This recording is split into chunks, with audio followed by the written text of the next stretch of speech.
I very much believe the room will still fill up a bit, but since we are on a very tough time schedule and the great organizers will stop at the minute, the session will be starting on time, and that is exactly now. So a very warm welcome to the session on facilitating socially just carbon pricing policies in emerging economies. My name is Gregor Sahler. I have the pleasure to facilitating this session. I'm the lead on carbon markets and carbon pricing at GIZ's Competence Center Climate Change. And I'll be facilitating this session today. What is it that you can expect from the session? I think you will hear about political and social acceptability of carbon pricing. You will hear about distributional effects of carbon pricing instruments, and I hope we will have a great discussion how these two aspects can go together. We will start with two keynote presentations, followed by a short Q&A. After that, we will have a great panel that I will introduce to you later, and then we will finish up with another round of Q&A. So, and that already brings me to the first presentation, and for that I will introduce Professor Dr. Gunnar Köhlin. He is the director at the Environment for Development Initiative Network. He's also an associate professor in environmental economics at the University of Gothenburg. Gunnar, please come up.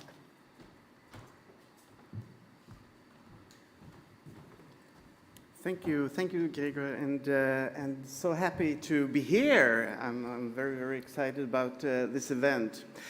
I'm going to give you a little bit of an introduction before we launch the carbon pricing incidence calculator. I'm going to give you a little bit of a sense of the bathwater that hopefully it will thrive in. And that bathwater is the Environment for Development Initiative that I'm the proud director of. We have 13 centers throughout the Global South and many partners in the Global North, such as MCC in Berlin. And we're trying in all these academic centers, we're building vibrant research environments where graduate training goes with research, but very, very close interaction with policy and policy engagement with a focus on this institutional development at the very center of it. And we think that that will be important in using this kind of tool and others. So we are having a focus on Africa with 7 centers in Africa, in Ethiopia, Kenya, Tanzania, Uganda, Ghana, Nigeria, and South Africa, but also in Asia and Latin America. And of course then these partners in the Global North too, including MCC. We have like a matrix structure, if you like, all these centers, but also programs where we can learn from each other and share experiences between the countries, because most countries are up against the same kind of challenges. And the one that this calculator fits under is the Emission Pricing for Development, this initiative led by Jan Steckel, who unfortunately couldn't be here. He got COVID as he was on his way to the airport. And also Tom Sterner in Gothenburg and Isa Manathan in India. But then we also have other collaboratives such as the Sustainable Energy Transition Initiative, and I'll tell you a little bit about the Inclusive Green Economy in Practice program at the end, where we're training senior civil servants in at least East Africa to start with, and where this kind of tool could come in very, very handy. So the Emission Pricing for Development program then deals with issues such as the one that we will talk about here, implementing carbon pricing, what are the distributional implications and so on, but also the political acceptability, because the best policies are those that are actually implemented. So what does it take to get them there? What kind of Fingergefühl, I guess, Spitzgefühl, you would say in German, right? So, but also, of course, these kinds of taxes are important tools to mobilize domestic resources, and maybe the most important issue there will be what do you use with those resources? And people have very strong feelings about that. And there is, of course, modeling of optimal carbon pricing and so on there too. We have had a number of books coming out of this collaboration. One that is kind of driving this agenda. Some 10 years ago, Thomas Sterner and colleagues throughout the Global South looked at fuel taxes and the poor, up against that kind of sense that everyone was talking about, that fuel taxes is hitting the poor the most. Of course, that is not true, because they don't really have the cars and so on. So that was shown already then. But what is really stopping these kinds of transitions is, of course, the political economy in the transition. And Jan, together with his colleague Michael Jacob, just had a book out. It's open access, actually, on the political economy of coal, you know, to understand those kinds of things. Let me talk a little bit just about a very promising thing that happened this year, earlier this year, and that was the removal of gasoline subsidies in Nigeria. You know, this has been tried again before. More than 10 years ago, in 2012, President Goodluck tried to get rid of it, but there were all these riots and stuff, so they couldn't stick with it. Now the new president this year came in and actually did it, because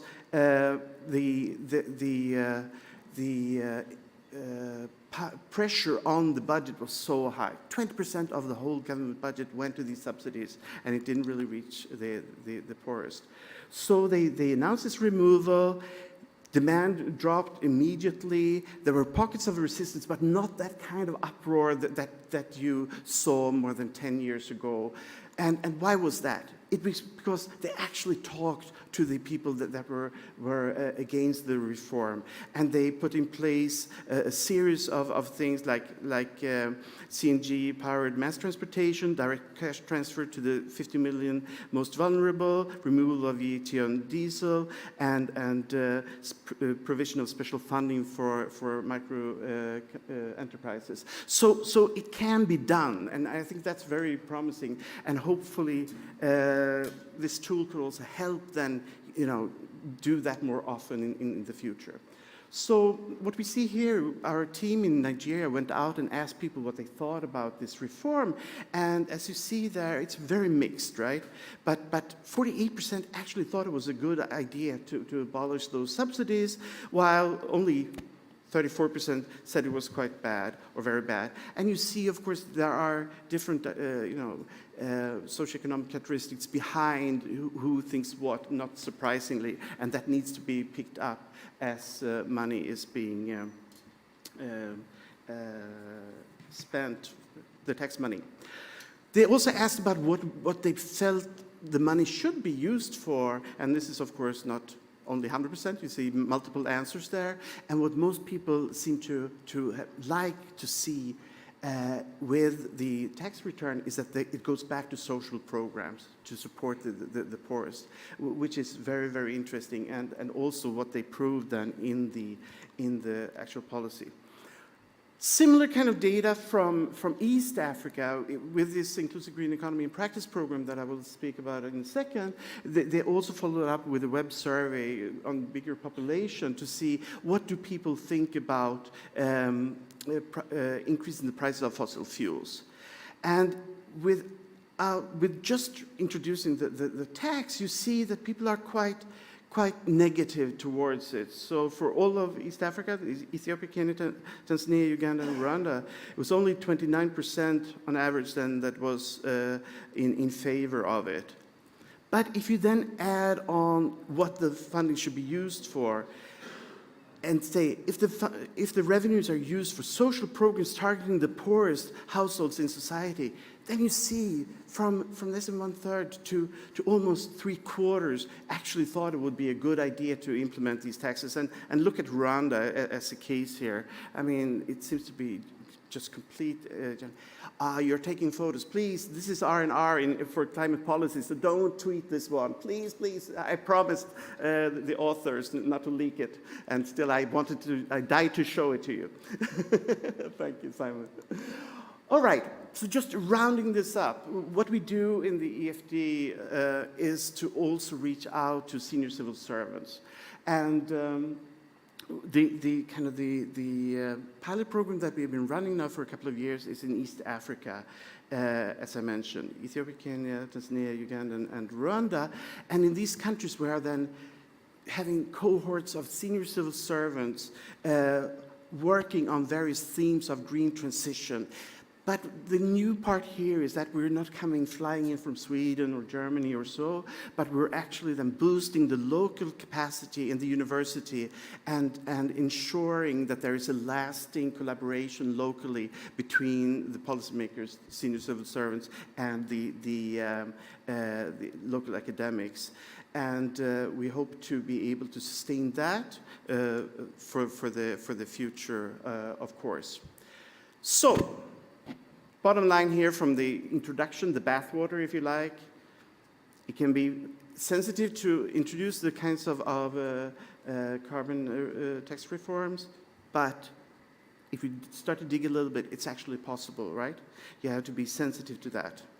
But it's very important how the revenues are used, and there is a need for that kind of local capacity and knowledge and sensitivity. And if we ask those senior civil servants who they want to have advice from, it's actually from their local researchers. So we believe, we are confident that this has to be rooted in the countries. They can do it, but they also need tools to help them implement it in a good way. And that's why we're here today.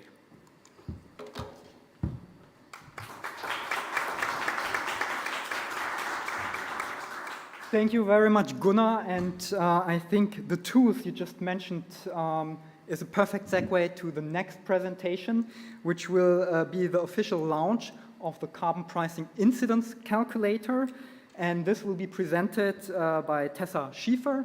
Tessa is a policy analyst, climate and development at the Mercator Research Institute on Global Commons and Climate Change, MCC. Tessa.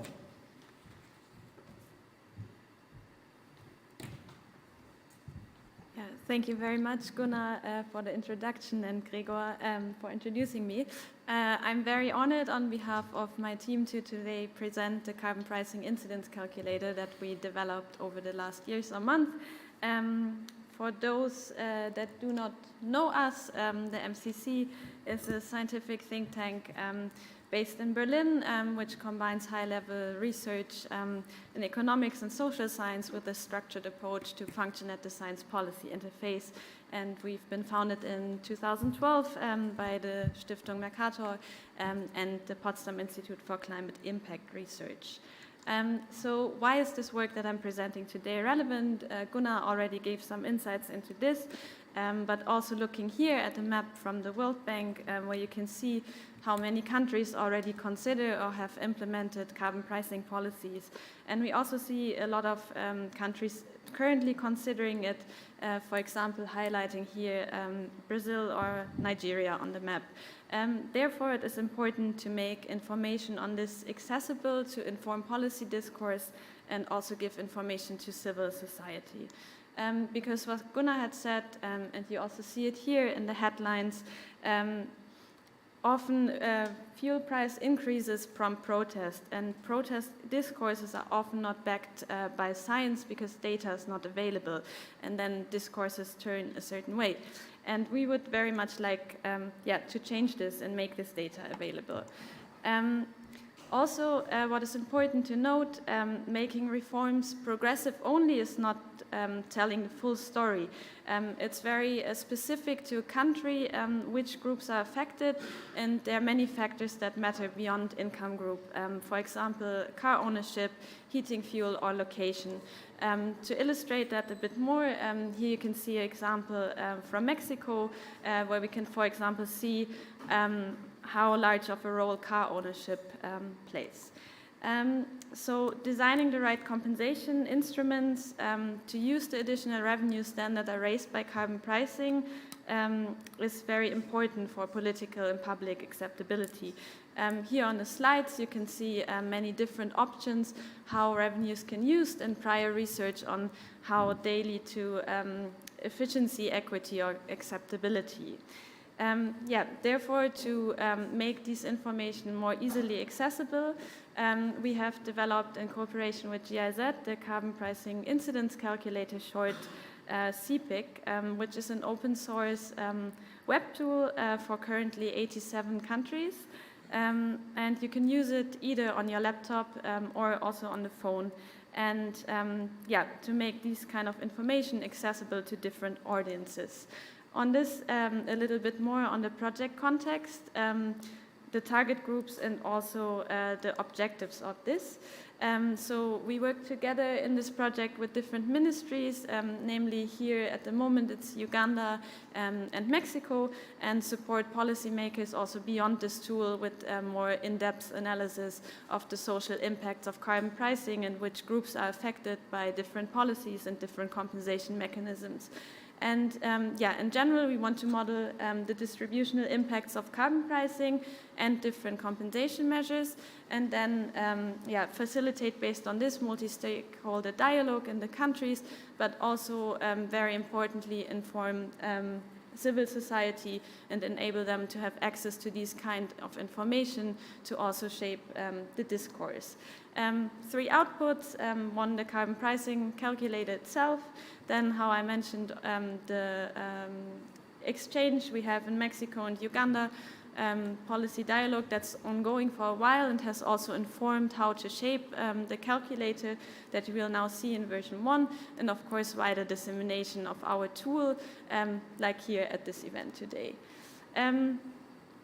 I want to, before diving into the tool itself, give you a very brief overview of the methodology behind it. But for those interested in the technical details, I invite you to check out the website. There we have a detailed explanation, also a lot of peer-reviewed publications with it, or of course you can also find me after the event. But yeah, I don't want to bore anyone with all the details. So what we do, we have a large household data set of around 1.5 million households covering 87 countries. And on the right-hand side, you see an example household in Mexico in this case to illustrate a bit how our approach works. So here, for example, you have a household with 4 people in a certain region, average income, no car, and cooking with LPG, and a total yearly expenditure of 120,000 Mexican pesos. The different households that are in the data set report on different consumption items that are differentiated by sector. So you can see here a few examples.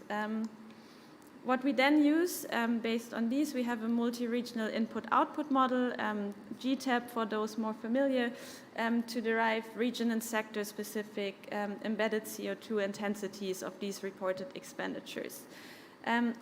And then in the next step, derive sectoral price increases resulting from a carbon price. And here in this example, it's 735 Mexican pesos per ton of emissions.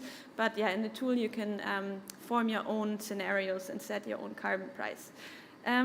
This then leads to price increases that you see here. And the total price increase would be 2,500 Mexican pesos, which means this specific household would need to spend 2,500 pesos on top of the total expenditure if a carbon price is being introduced and when keeping the same expenditure level like before. Of course, to do this, we take a few strong assumptions. So we assume that price increases are passed on one-on-one to consumers. We also do not model supply or demand side responses of either industry and consumer side. So that means we simply provide first-order overnight effects, which is important, of course, to take into account for interpretation, especially when looking at these absolute values here.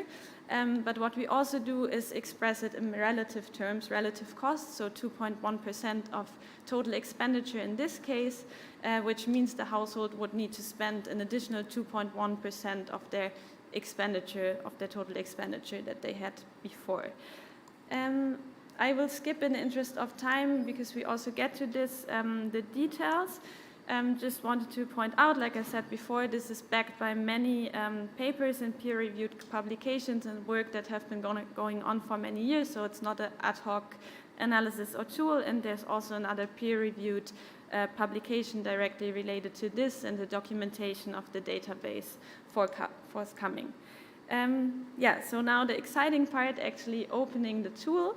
I want to give you a few hints how to use it, and then we will actually move in the tool itself very quickly. So first, what can you do in terms of scenario modeling? What can the user configure themselves? One part is diving into different characteristics of the population. You can not only compare different income groups, but really dive into household characteristics like owning a car, education of the household head, and so on. How many of these are available always depends on a certain country. Some data sets are more detailed. This is one of the more detailed ones. One might have less functionality. Then the user can design a carbon price, use the slide bar to select the carbon price between 1 and 100 US dollar per ton of emissions, and then choose different types of carbon prices. So for example, a theoretical global carbon price, a carbon price on a national level, or also one for the electricity sector or liquid fuels only. And yeah, we're also planning to extend this selection further also for other sectors in upcoming versions. Lastly, you can also, as a user, model different compensation mechanisms. Also, again, here the slide bar can be used to select how much of the revenue that is raised by carbon pricing that you selected before would be distributed back to the population. So in this, there it's 60%. And then we also model different compensation mechanisms, including lump sum transfers on a household or on a per capita basis, or others like reducing VAT or exempting electricity from carbon pricing. Again, here we're planning to extend this selection, especially also after exchanging with countries and their needs and what are really realistic options. So we are also happy there if you get in touch, and yeah, we can develop this further. Now I want to give you, before handing over to our great panel, a bit of an overview of the tool itself. So yeah, you can start, Gregor. This is the starting screen where you can then select one of the 87 countries that we have. For demonstration purposes, I will use Brazil because we've seen on the map before that it's under consideration. You can then start, and by default it's between the 10 income groups. You can also switch to 5. Usually on default it's set on relative terms impact for the reasons I pointed out before. Of course you can also switch to absolute terms. There the picture looks different because typically on an absolute basis richer households are more affected because their carbon footprint is higher in their expenditure, and it's the opposite looking at relative terms. You could move to the next video. Thank you. No. And the next one, I think. Yeah. Exactly. So these are simple averages. You can also, could you go one back? Sorry, this has been a bit complicated.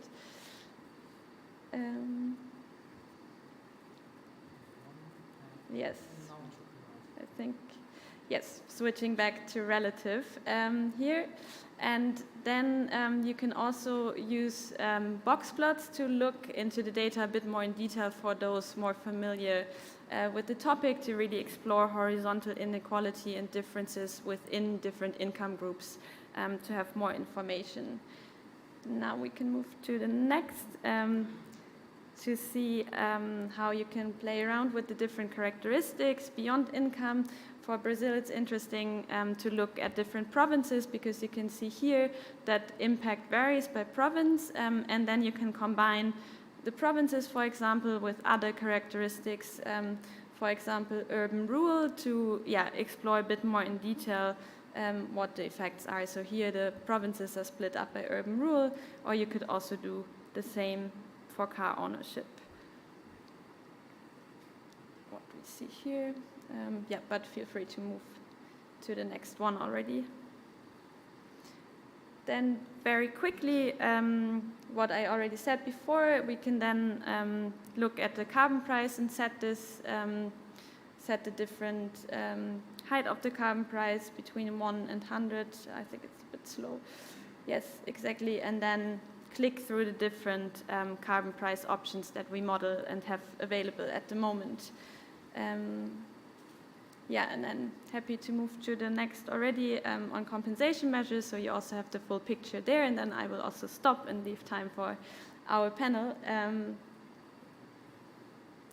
Yes, here's the compensation measures where you can play around with the slide bar to select how much of the revenue raised is distributed back, and then you will see a second set of bars appear that show you the impact with compensation compared to no compensation.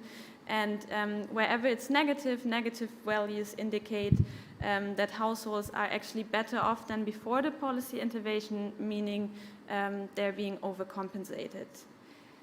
Okay, just to give you a glance, I would very much invite you to explore the tool on your own after this. This is a link, we will also share it widely. And with this, I would stop and hand back over to Gregor and our panel next.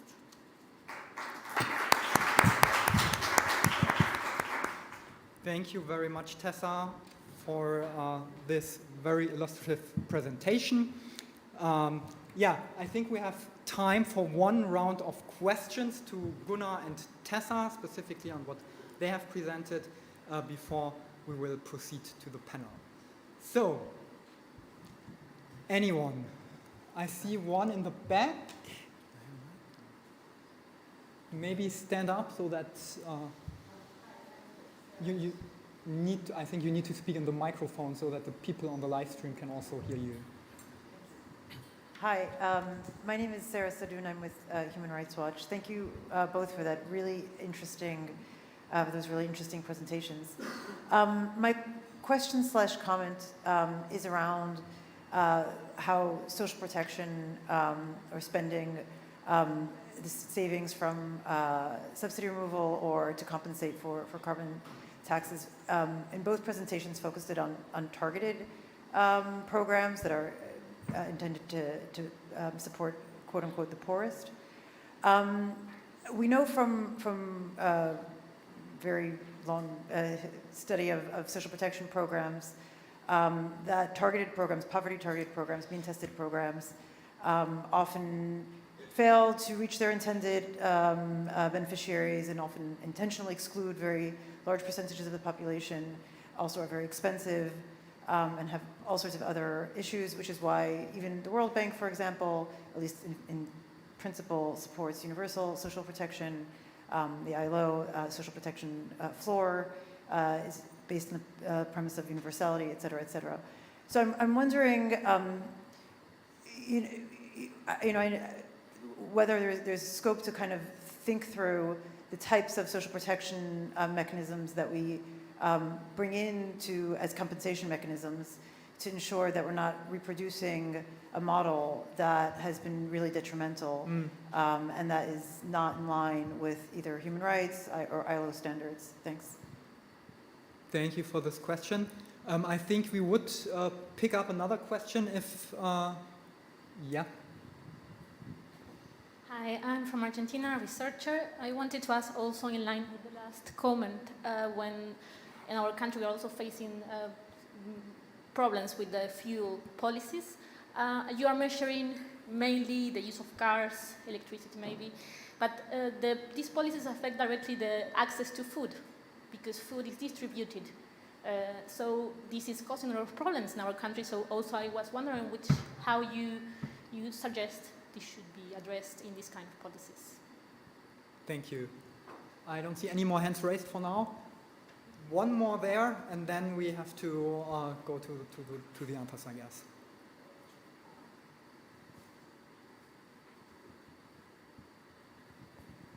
Yeah, Lad Cannell, Bank Information Center in DC.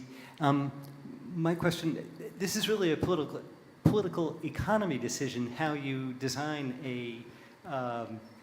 carbon pricing mechanism. In the United States, there are serious proposals for a carbon fee and dividend, which is gradually escalating and 100% rebated to consumers, so that it actually ends up benefiting the lower, at least 60 to 2/3 of the population. So I'm just wondering if you have modeled that and how that compares to some of the proposals that are on the table in other countries. Thank you very much. Gunnar, Tessa, who wants to start? I can. Please go ahead. I think it's working. Yes? Okay. Yeah, thank you very much for your questions. I think especially, the first two ones point out what we say, that it's very important to not only use the tool, but use the tool as a starting point for discussion and really have in-depth conversation in the countries and look at the realities. And also the things that you named are definitely things we would like to add. Like I said, this is the very first version, and the first things are in there that we could model. I think some of them are just less straightforward, but it's there to provide information, start a discussion, but then it's definitely needed to not only deduct policy recommendations based on what is in there, but also really feed in expertise on the country level. So this is a global tool for 87 countries, so of course it's not that detailed yet for individual countries to look at, but it's definitely things we have on the list and would like to add further things to. If I just can briefly complement to that, one decisive thing about the approach we are taking here is, I think, that we are not targeting ministries exclusively, but we are trying to build a dialogue around that, using the tool, and also getting other important stakeholders at the table, be it academia in those countries we are working in, be it other civil groups, be it groups that will be really affected if a carbon price is introduced. So exactly to get the best picture possible, I think. Gunnar. Yes, I think I just want to give a kind of a general comment on approach and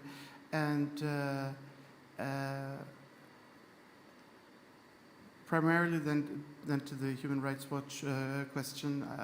I wasn't involved in the modeling, so I can't answer the third one, and then I have a small comment on the second one. So of course, best experience and knowledge needs to be built into the actual policy process. And we saw that, for example, now in the dialogue that implicit you're also talking about and that Gregor is talking about, that was obvious in the Nigerian case now. But I think what is needed now and kind of one of the differences now compared to 10 years ago is that there is actually more knowledge. At that time, those who were screaming the loudest could kind of get their way with it.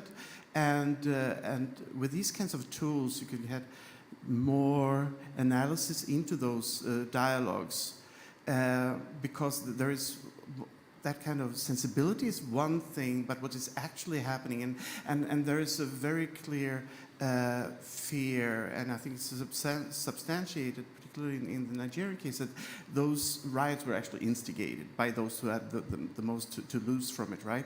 So get this kind of deeper dialogue for the design of the policies based on those experiences that you're mentioning and academia, but also the actual incidents that will happen in the country, that would be useful.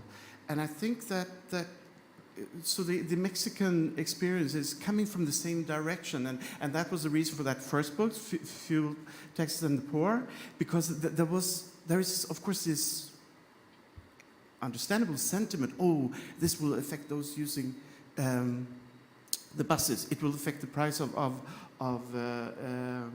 food, etc. And all of that can actually be looked into and be used kind of to temper the implementation, because it's not always exactly the case what is feared. And then that could be, then you can have better targeted measures to compensate those that really need to be compensated. And I guess that's the moral of this whole session. All right. Gunnar, Tessa, thank you very much.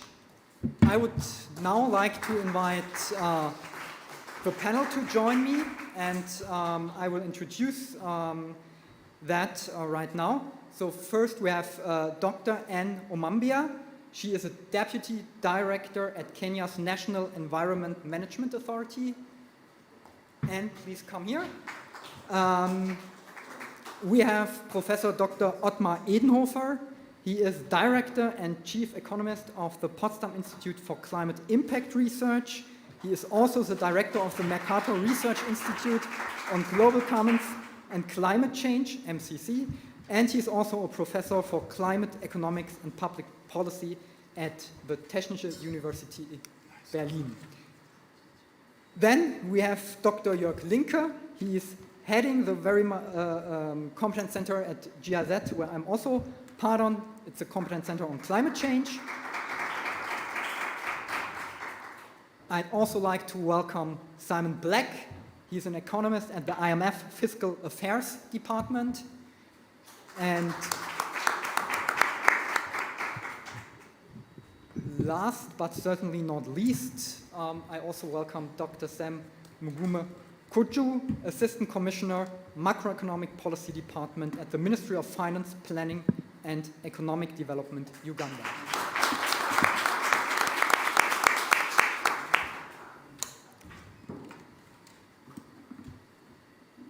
Thank you very much for joining me on the panel.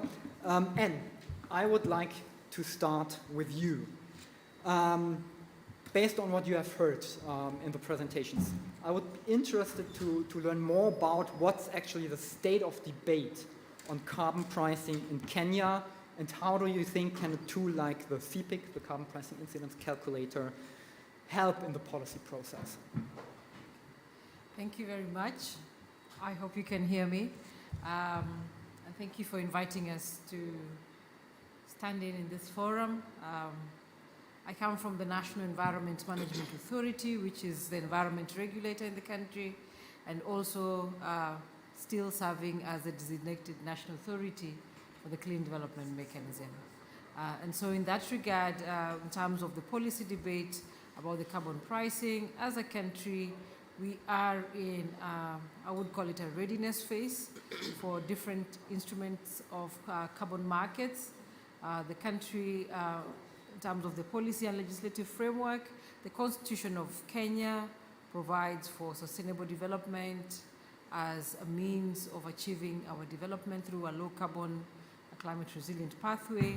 Also, we do have a Climate Change Act and framework policy that provides the legal basis through which climate actions are to be addressed.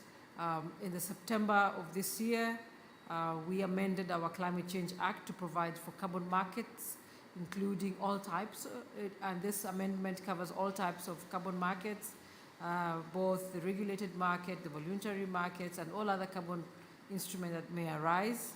And more specifically, we are now in the phase of developing a carbon markets regulations, which also within it provides for a benefit sharing mechanism for the resources that come from carbon instruments. So in terms of the social impact, carbon pricing is a useful tool, yes, in lowering the curve. But in my view, it entails that we have to manage the fear of the unknown. When fossil fuel prices are increased without giving the necessary information to the citizenry why that is happening and what the revenue is going to be used for, then there'll definitely be resistance. In my country right now, the price of fossil fuel is very high due to the removal of the subsidies, the taxes were increased, and generally the prices are very high for fossil fuel. And with that, there's a lot of, in view of the economic status which the country is currently in, the price of food is high, and I think the delegate who mentioned with regards to the effect that increase in fossil fuel has in terms of food distribution and other services, and so therefore with the increase of price of fuel, it affects the transport, and a bulk, actually over 99% of Kenyan citizens use public transport, and therefore that affects the price of of movement of both goods and services and the persons.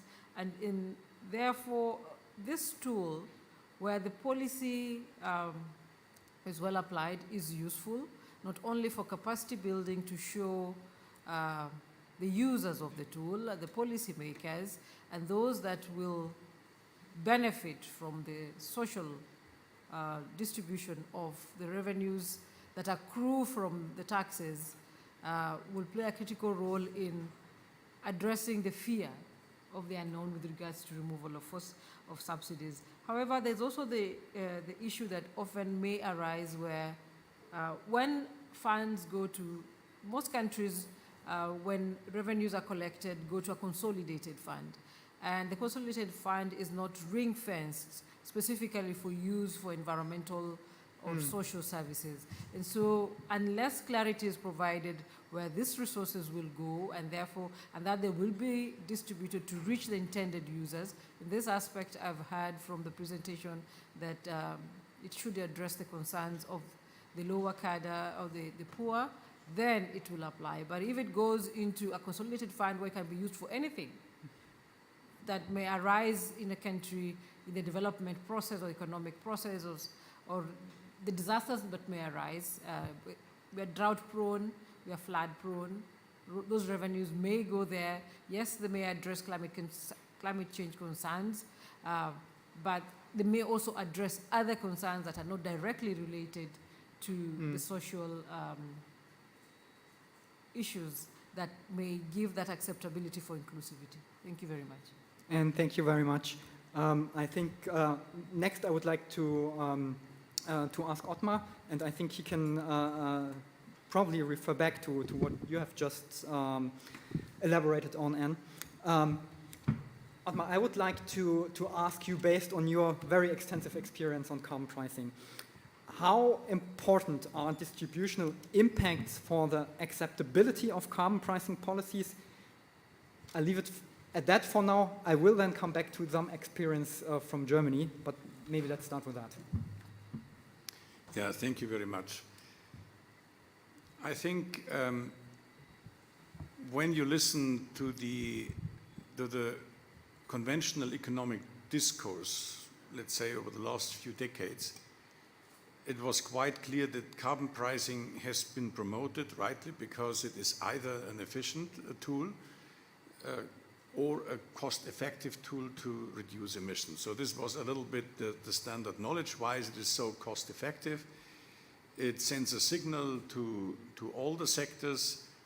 The regulator does not need too much information about the underlying technologies, and therefore you can basically reduce a given amount of emissions to minimal costs. So this is an efficiency thing.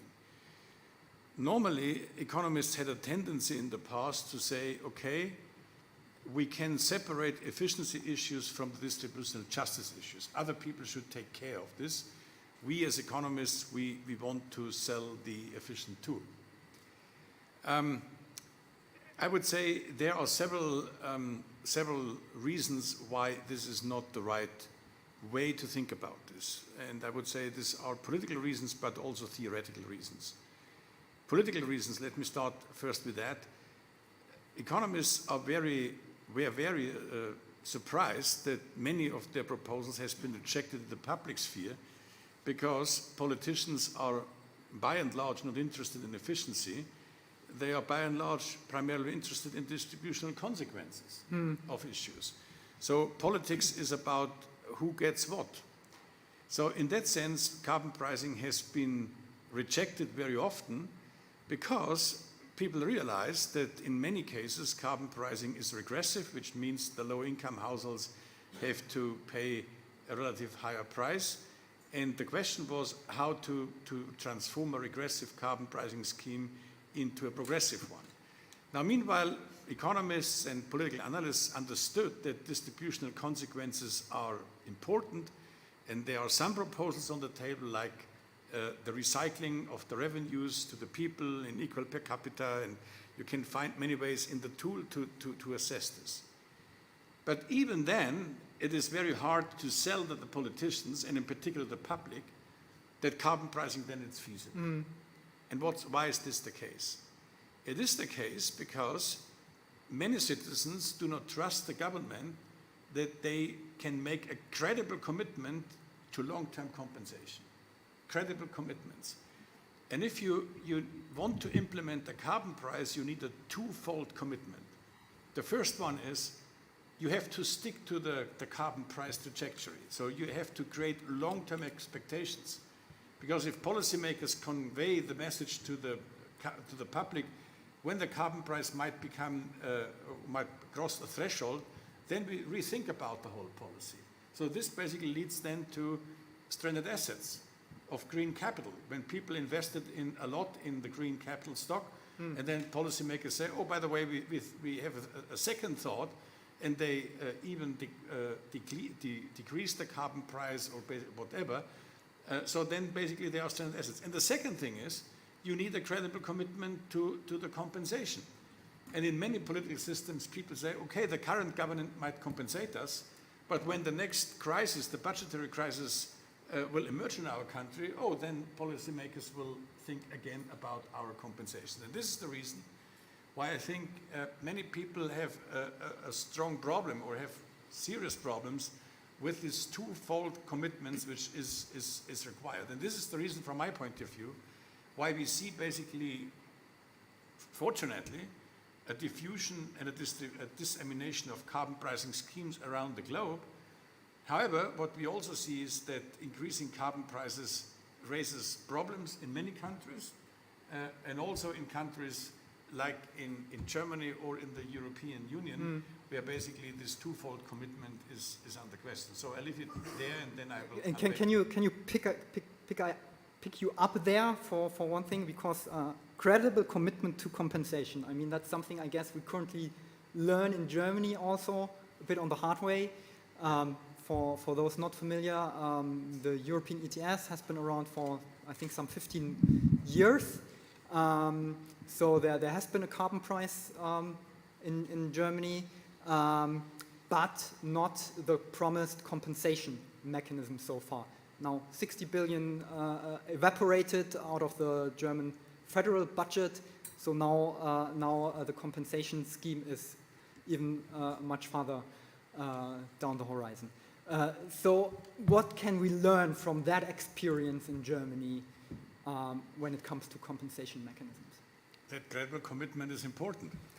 And even a country like Germany, which basically perceives itself as a stable democracy, has problems with credible commitments here. And from my point of view, this is quite a quite serious thing, because it's not just to say, okay, you need credible commitments when you do carbon pricing, but for all the other policy instruments, you do not need a credible commitment. You need that also.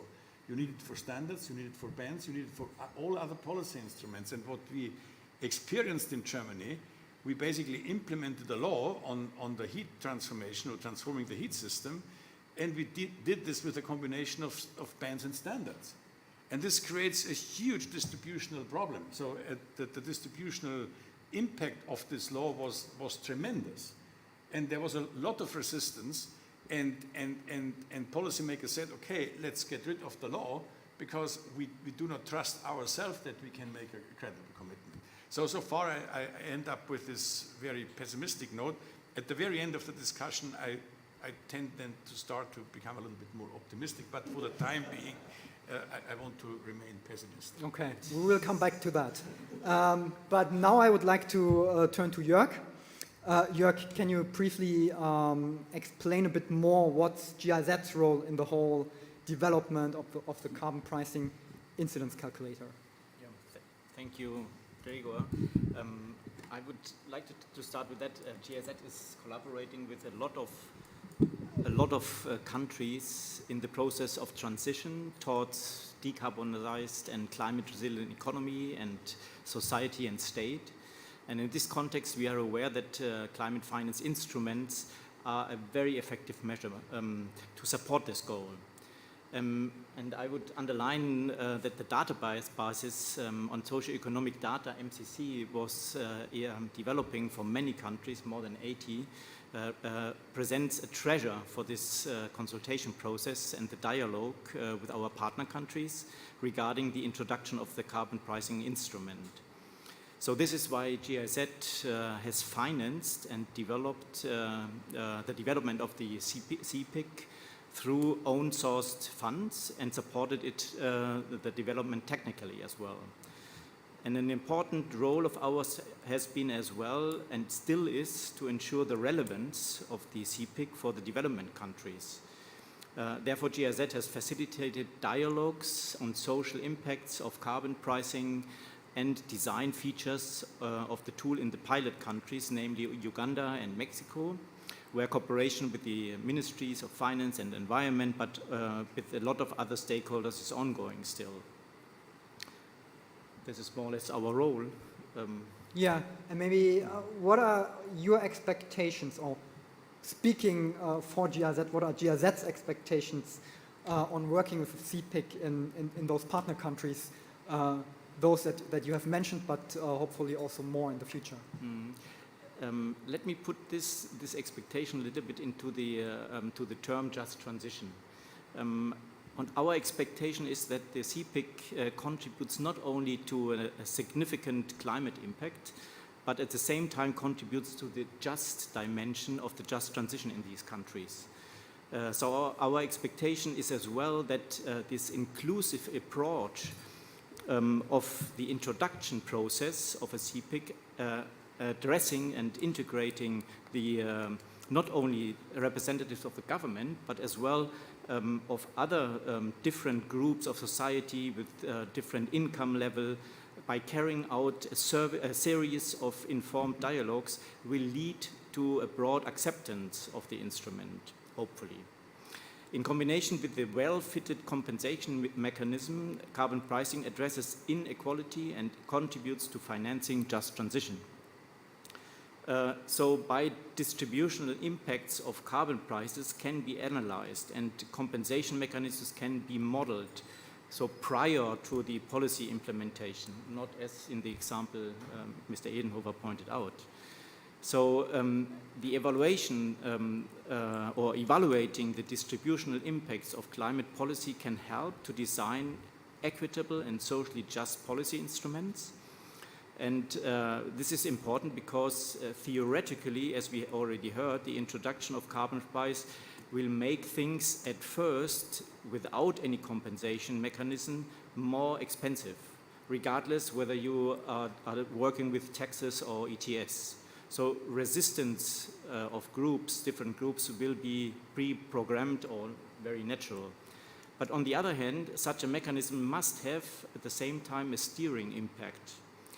Therefore, poorer households have to be compensated, and this is why compensation mechanisms have to be part of the carbon pricing from the very beginning. We are convinced that all relevant stakeholders or social groups, as well as industry and national development banks, have to be informed on the potential and the challenges of such an instrument. So compensation mechanisms have to be planned beforehand to leave no one behind. This is the reason why the approach of GIZ foresees a series of informed dialogues with all relevant social groups and, of course, as well with trade unions, for example, to discuss all possible scenarios in the country. Thank you, Jörg. My expectation. That brings me to Simon. Simon, at the IMF, I think in cooperation with the World Bank, you have a bit of similar tool called the CPAT. I guess it's same, but different. So maybe you can explain a bit to us what is same and what is different, and also based on the work you are doing with the CPAT, with partner ministries, what is your experience and how that relates to the discussion we had so far? Thanks so much, Gregor. And thank you everyone for coming, and thank you for inviting me to attend this panel discussion. I just want to take a quick step back to just congratulate you and the team at GIZ and EFD and elsewhere for creating what looks like an incredibly rich tool. As you mentioned, we've created a similar tool within the IMF and the World Bank, and it's taken us 5 years to develop, and it's a lot of work to do distributional analysis for one country. So to do it for 87 is very impressive indeed. And I think the tool that you've just announced can really add a lot of value to policy discussions in multiple countries. Just to take another step back and ask, why is this important? And to reiterate comments from Dr. Edenhofer, I have not been working on climate policy for decades, but I've been working on it for over a decade now. And I've seen in that time the idea of a just transition shift from being a bad word in the climate negotiations, believe it or not, to being something that's just broadly accepted by every single country and broad swathes of society. And that, I should say, is also reflected in our engagements with finance ministries in particular, as well as other ministries. They care about the just transition impacts, both globally of global mitigation, but more critically to this discussion within countries. And that means making sure essentially that the poor do not get left behind. And in some cases that the equity of the fiscal system actually increases. So I think this is something that is often missed in discussions about these reforms. If you use the revenues adequately and appropriately, then you can make these reforms not just pro-climate, but also pro-poor, in the sense the absolute incomes of the poor rise, and pro-equity, in the sense that the fiscal system becomes more progressive and less regressive. So that, I think, is an opportunity for all countries, including developing countries that you focus on. In the CPAT model, so this is the climate policy assessment tool that we've been developing, as I mentioned, for 5 years with the World Bank, which I started when I was at the bank. We have about 80 countries that we've covered now, and we've harmonized the household surveys. We also use GTAP, IO tables, so a very similar methodology. We have a different set of countries because we also engage with advanced economies. So I think there'll be sort of a Venn diagram of the countries that you cover and the ones that we cover. And the results that you have will be extremely informative for us as well. Additionally, the tool that I just mentioned is not public. We are giving it increasingly to finance ministries and to planning ministries. We use it for our own analysis and technical assistance and in surveillance, Article 4 reports, global analytical products, and we're increasingly giving it to countries to help them inform their internal policy-making dialogue. But there is definitely a role for these sorts of tools in the public domain, to engage civil society, to engage think tanks, academics, broad swathes of society, because that's what you need really ultimately to have these reforms stick. They need to be ideally, like I said, pro-poor, pro-equity, but the communication of that is really central to the durability of these reforms. And we find that both with the durability of fossil fuel subsidy reforms as well as the durability of carbon pricing reforms. And just a final note on that, I do find it fascinating when we talk to economists and non-economists that everybody agrees that fossil fuel subsidy reform is bad and regressive and bad for the economy. And then when you say, okay, well, what about raising an environmental tax or a carbon price? They say, no, it's very regressive and it's bad for the economy and we shouldn't do it. So, and there's not much difference economically between removing a subsidy and imposing a tax, right? It's identical in terms of economic impacts. Yes, there's a difference in the sign on the fiscal balances, but ultimately it's the same thing. And so I think the tool that you're presenting, I think, can really help with underlying that point in many different countries. Thank you very much, Simon. Yeah, when you just mentioned you can make the reform pro-climate and pro-poor, I think that's also something that can be quite nicely depicted in the tool. Of course, depending on the country context and on how you design the recycling mechanism, you can actually see that that in some or many cases you can design it in a way that the poorer parts of society actually can benefit, net benefit from that. Having that said, I would like to turn to Sam. Sam, it's a pleasure to have you on the panel. We have been working together as Uganda as being one of the pilot countries for the past year, but we are actually meeting the first time physically here. So it's great to have you here. I would like to ask you to describe a bit what has been your experience on the journey so far. We have been working with you based on the data that is in the CPIC tool, but now also the tool itself is available and accessible. So can you maybe briefly describe your journey and what is your, let's say, experience so far in Uganda? Thank you, Gregor, for that introduction. And I honestly want to thank you for inviting me to this panel, great panel, and also to make sure that I listen to the presentation by Professor Gunnar. Like you, we've not met in person, but we found each other here. And they allow me to EFD is very strong in Uganda, like you say. Myself and Mr. Kagwa seated there, we are board advisors, and there's an IG fellow seated on your right, John Yakuma. So that's the strength that we have, and we're trying to move on. GIZ has been supporting us a lot, really, in trying to understand the impact of climate change on the economy. We've done the EG3 model with GIZ support that we're looking at basically on energy mixers and how, and the benefits. That was strong. Now, when it comes to this tool that we've been working on with Grega and Tessa, first time to meet each other, but we've been on computers all the time, it's very important tool.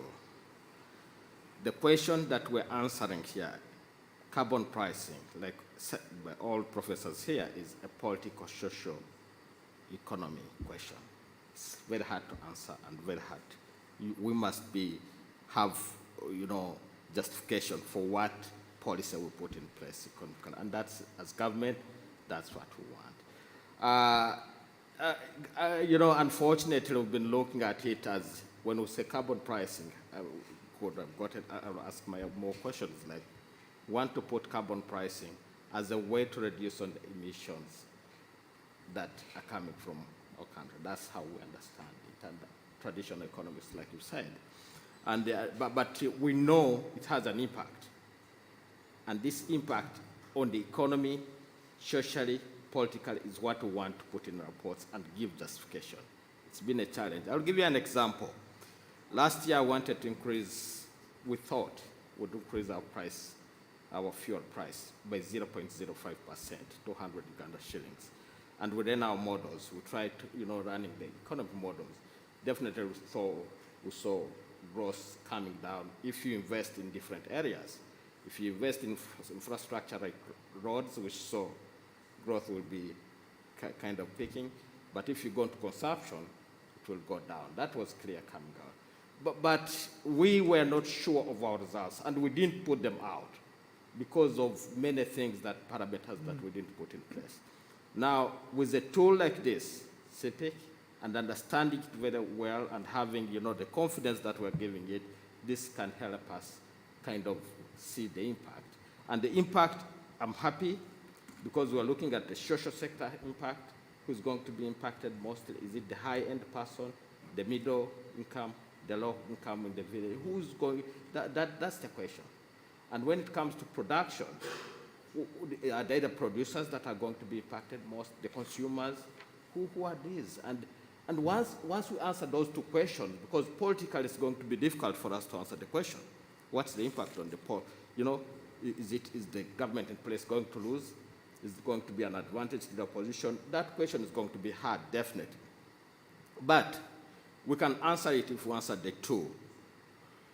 If we put our reports right and be able to tell the whole world, everybody to understand clearly in simple language that this is the impact of carbon pricing, then we shall kind of give the politicians, the government of the time to say, we are doing this because of the advantage that we're seeing in the future. And this tool I see coming to us to answer such a question. We were lucky as a country. We did not put subsidies like our neighbors, Kenya. That was a big lack. But the pressure was high to have subsidies, especially during the hard days, those hard days of COVID and the geopolitical tensions when they came in, wanted. But we refused.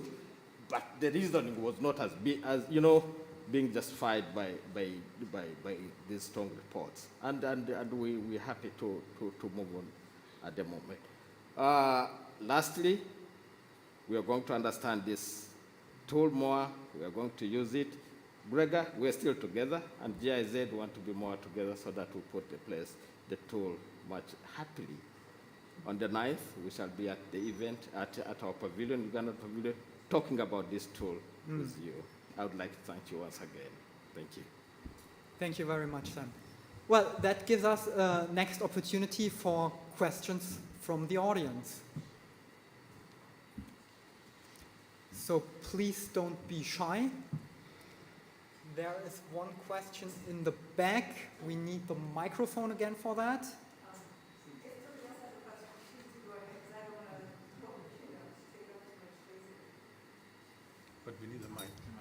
microphone.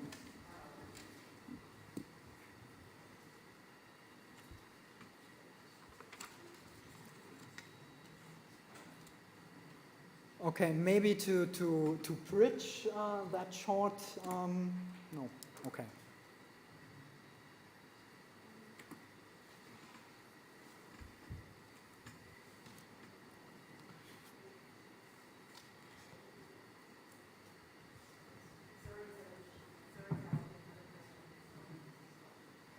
Sorry to ask yet another question, but this is an issue I care a lot about. And the opportunity of having both a Kenyan government official and the IMF official at the same time gives me an opportunity to ask a question. A couple months ago, I interviewed somebody from Kenya who described how the increase in prices for public transportation meant that he was no longer able to afford to bring his kids to school every day. And so his kids started missing school regularly. And that was, of course, part of an IMF program. I really appreciate the comment about the importance of distributional impact analyses to the public. So I guess, you know, also what I wanted to say when I was interviewing him and I asked him, well, has the government provided you any compensation? He literally laughed and said, no, of course not. And so I guess my question is, firstly, whether the IMF would support starting to publish these distributional impact assessments, and particularly since there's a review of the transparency policy, perhaps now is a good moment to consider that. But also, in thinking about how we implement these measures, which are very, very important, and I want to make very clear that Human Rights Watch supports the phase out of fossil fuel subsidies. But it's really important to do it in a way that does not undermine people's rights, because that's what leads to the opposition that ultimately undermines support for the policies that we need. And so whether there's a way of linking this distributional impact analyses to compensation measures rather than social spending floors that have no objective or consistent criteria, and so don't actually compensate people for their losses. Thanks. So I'm not sure if I heard the question or was it rather a comment. If so, who would you like to ask for the answer?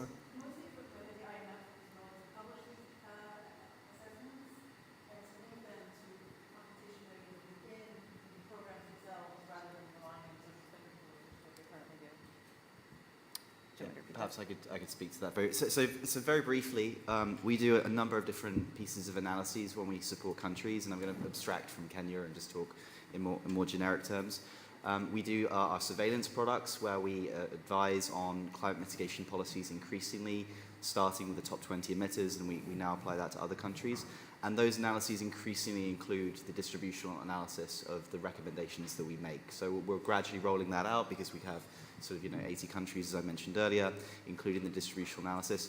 Additionally, we do technical assistance missions to countries where we go and we help them and we give them this tool, for example, and we do analysis on how they can reform fossil fuel subsidies or implement a carbon price. And then we do distributional analyses as well. We, whether or not those reports are made public is actually at the discretion of the authorities. So if they choose to allow us to make them public, then we do. But in many cases, they're not happy with us doing that. So if you would like access to that information, I would ask you to go to the governments rather than to us, because it's we're really in their hands. But we take this issue very seriously. And I think just one observation I would make, which I think is what Otmar was saying earlier, which is essentially the compensation schemes and the compensation mechanisms have been kind of an afterthought in the economics of climate change, but also in the policy-making practice of climate change and climate policy. So many governments have not really implemented these compensation mechanisms effectively. There's a lot of leakage and undercoverage, if you're familiar with targeting nomenclature, in these mechanisms, and the vertical and horizontal equity issues are substantive, and it's great to see horizontal equity included in these estimates. So all I can say is we take this stuff very seriously, and we're increasing our engagement and our advice. We don't explicitly tell governments use this money specifically for this compensation mechanism. We can't do that. We also don't advocate for earmarking of revenues generally, because it creates constraints in the fiscal system. So soft earmarking of saying we're going to use some of the revenues for this is sort of what we advocate for more broadly. I hope that answers your question. Maybe if I can pick you up on that a bit, and just to advertise, there would be room for more questions from the audience. Yeah, maybe the microphone can go here. In the meantime, Simon, so we heard a lot about why is the compensation not happening. Can you maybe, based on your experience, highlight a bit what are also maybe technical hurdles to it? It also kind of refers back to what we have seen in Germany. One of the issues why compensation hasn't happened so far yet, because basically, put it simply, the government is not able to wire money directly to households. Can you relate to that in your experience? Yeah, absolutely. And in the development economics literature, this is just known that targeting is hard, right? It's really difficult to identify all of the poor people that you need to compensate. And often you end up targeting people that you should not be compensating, right? Which is respectively undercoverage and leakage that I discussed earlier. However, many countries do have cash transfer mechanisms. Low-income countries, many of them, I think over 30 or 40, have conditional or unconditional cash transfers already related to health or education, school attendance, and so on. So where those mechanisms exist, they can be scaled up, but they also have some level of inefficiency within those mechanisms. So where those mechanisms exist, it's great, they can be scaled, but there are some issues still with that. Where those mechanisms don't exist, then yeah, especially low-income countries really struggle to target and identify who should get these transfers. I think this is gradually changing with the emergence of e-banking, especially in sub-Saharan Africa, where many people have completely jumped away from debit cards and credit cards straight to mobile banking. So that does allow many governments to do these things properly.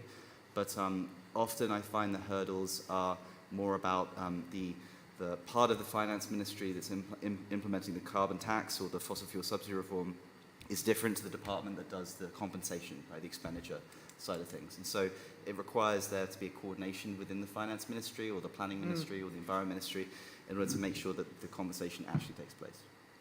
Thanks, Simon. So, please, the Okay, question. thank you very much. I want to thank the panelists and the facilitator. I am Ronald Kagwa. I come from Uganda, and I work in the National Planning Authority of the government of Uganda.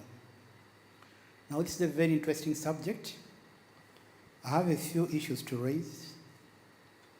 Not a particular panelist, but maybe as the moderator may think, you can choose who to answer what. Can the market, prices facilitate a just social? Can they facilitate a socially just transition? Can we rely on the market prices alone to have this social just carbon pricing? In the country where I come from, these markets do not work.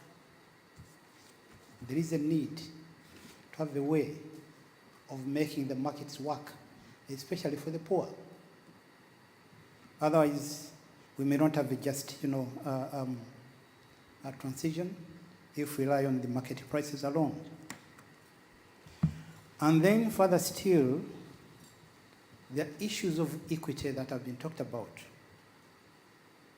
But equity should be between a country, within a country, also between countries.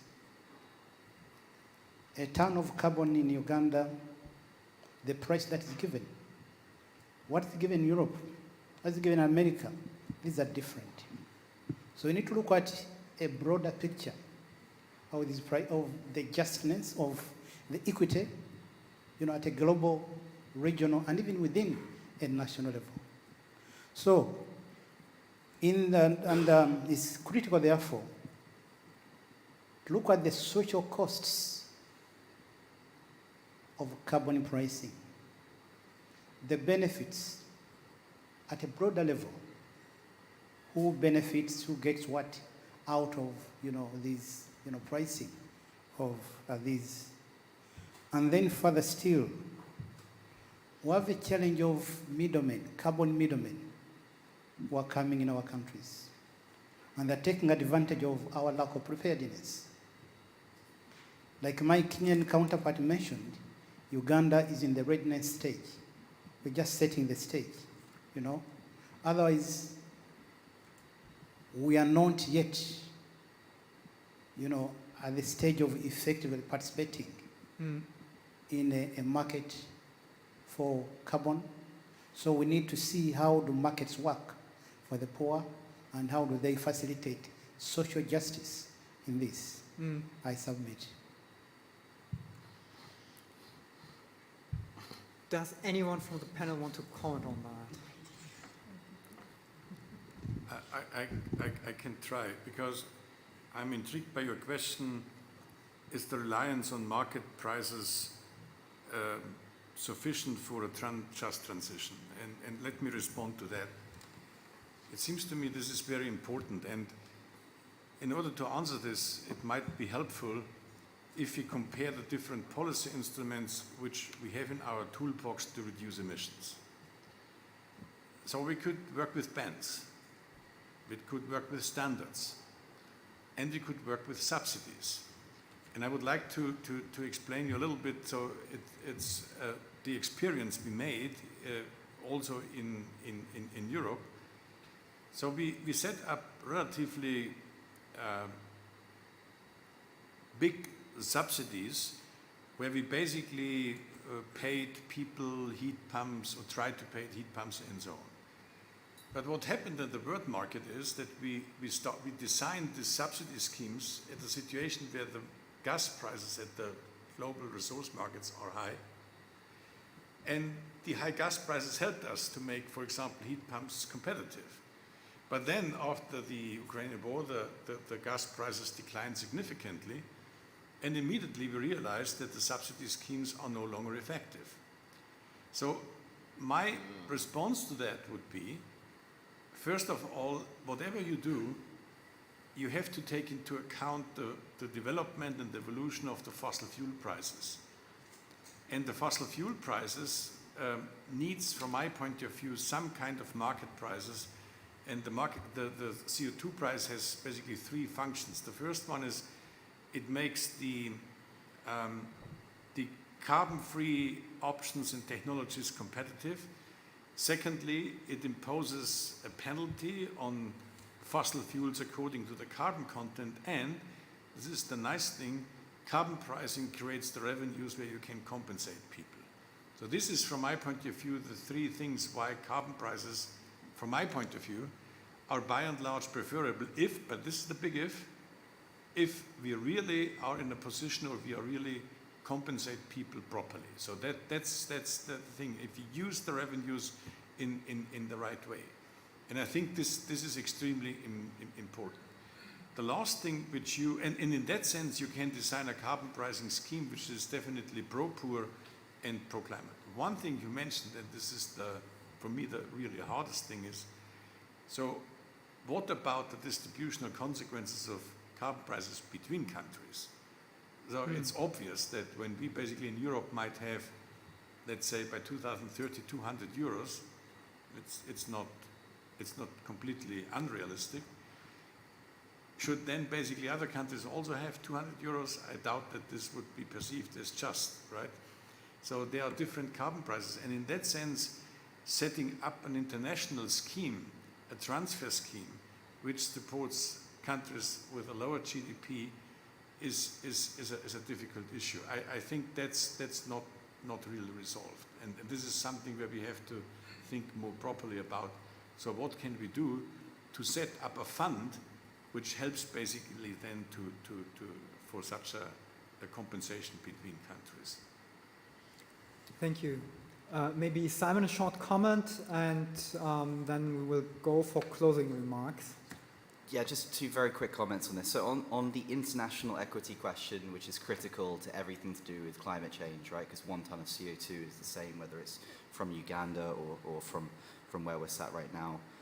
So in UAE. So I think the solution to this is to recognize that countries have different levels of development and that different abilities to mitigate in different ways, which is enshrined, of course, in the Paris Agreement itself, and it's enshrined in the NDCs, being, developed countries are moving faster, further, while providing finance and technology to developing countries to also mitigate.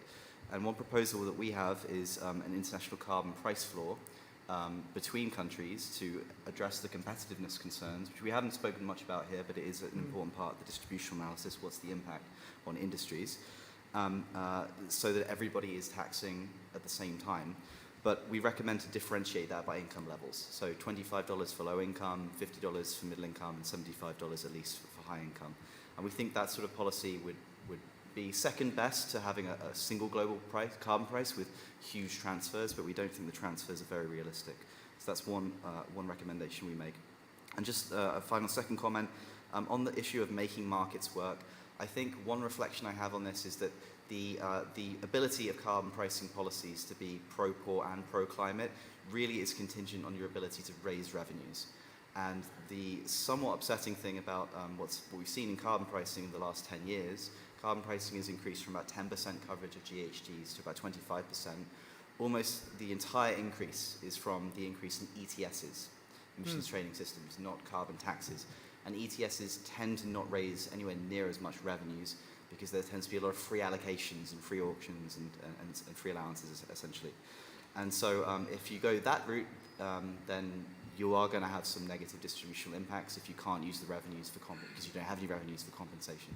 So hence we tend to recommend that governments implement carbon pricing and fossil fuel subsidy reform, but carbon pricing in the form of carbon taxes rather than ETSs for this and many other reasons.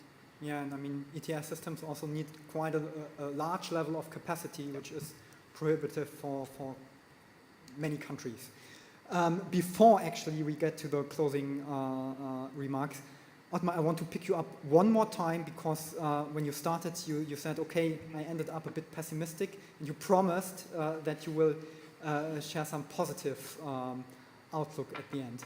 So what makes you maybe also optimistic for the future that we can get carbon pricing done socially just? Yeah, there are two things. Basically, when you start with the carbon price and let's say people build up in a country what we could call a green capital stock. So these are people then also which can intervene and speak up when basically governments try to reduce the carbon price. So in that sense, that's one way to create credibility. My real concern is about that what can we do that governments are really committing themselves to the compensation. And I think there are several things which could be done. So why not put such a thing like the obligation to some compensation to put that in the constitution of a country, or even to delegate this and to make a commitment when the carbon price basically raises in an ETS above a specific level, then basically automatically the revenues which generated should be then recycled back, and this is basically where the politicians promise up front that they will basically give up the discretion they have, and they put that money, so to say, then recycling back automatically. So this seems to me is one way to do this. One aspect which I would like to, I fully agree with Simon, that an ETS has less revenue generating capacity. That's very important. But on the other hand, and here I would like to hear your reflection, my experience is that carbon taxes are not very well received by most finance ministers. They hate carbon taxes. Why? Because they feel the tax base over time erodes, and then basically after a while revenues are also declining. And if the finance minister does not like carbon tax, environmental ministers very much like the ETS, because this is the way they can implement something, right, in a country. And most of the finance ministers I know are not so interested in climate and environmental issues, but of course environmental ministers are, and this might be the reason why in many countries the only option is to implement an ETS. But That said, is what we could do is when we recommend such things is gradually, so to say, reducing free allocation and start with auctioning in order to do the revenue thing. So I think that might be one way to basically to design an ETS which comes then very close to a tax.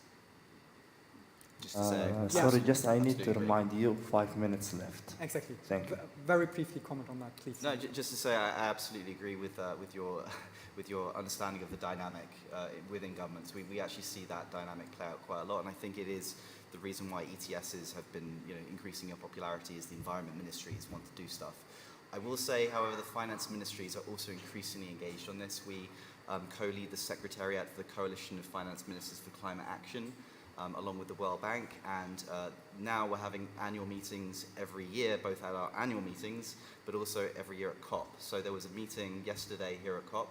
Last year we had, I think, 15 finance ministers, and this year we had something like 40. So finance ministries are really increasing their engagement on this topic, and additionally, the 80 members of that coalition have also committed to effective carbon pricing, also known as Helsinki Principle 3. So I think the needle is moving on this, but it's very slow and it's incremental. All right, thank you. For wrapping it up, I mean, we are approaching pretty much halftime of this COP, so people here have heard a lot of sessions. It's not so easy to digest everything. So for each of the panelists, if there is only one thing that the audience should take home from this session, what would that be? And you also have to wrap that in one sentence because we only have 3 minutes and 57 seconds left. Sam, what is one thing that the audience should take home? I need justification to convince my ministry to have carbon pricing taken up. Thank you. Simon. Done right, carbon pricing can be good for the poor. Jörg. I think there, beside all the economic aspects, there is as well an aspect related to the social side. And the question is always how to introduce the discussion between all stakeholders over such kind of instrument. I think this has to be taken in consideration very closely so that these examples who occur that somebody cannot bring their kids to the school have been foreseen. And in the process, in the informed dialogue before that. I think this is something I take along as well. Thank you, Jörg. Ottmar. The prospects of carbon pricing are really great in the future. The past was a little bit difficult, but so it's like a legal system. The first 500 years are a little bit tough, but then everything goes very well. Anne. Thank you very much for inviting us to this forum. I think for me, what I have learned is that capacity building of all stakeholders, knowledge exchange is key for the acceptability of the carbon pricing, starting from the political level to the policy, the technocrats, and the citizenry according to their cadres, and then of course the importance of why it is carbon pricing is key to climate change. Thank you. With that, thank you very much to the panel. Thank you very much for the audience to staying out late. And I hope we can pick up the conversation.